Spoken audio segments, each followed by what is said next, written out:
तरसने वाले भिखारी, जा पहले अपने फैमिली के लिए नून तेल और रोटी का इंतजाम कर।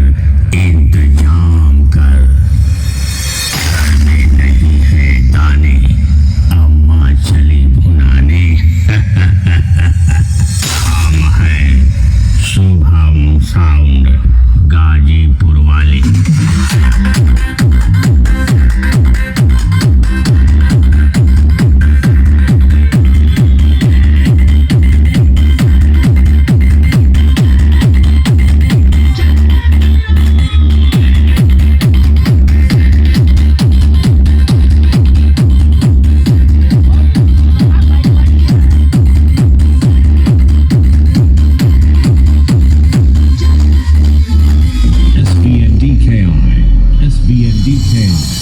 बेटा, मेरी बराबरी का सपना देखना यानी सूरज के सामने दिया दिखाना है।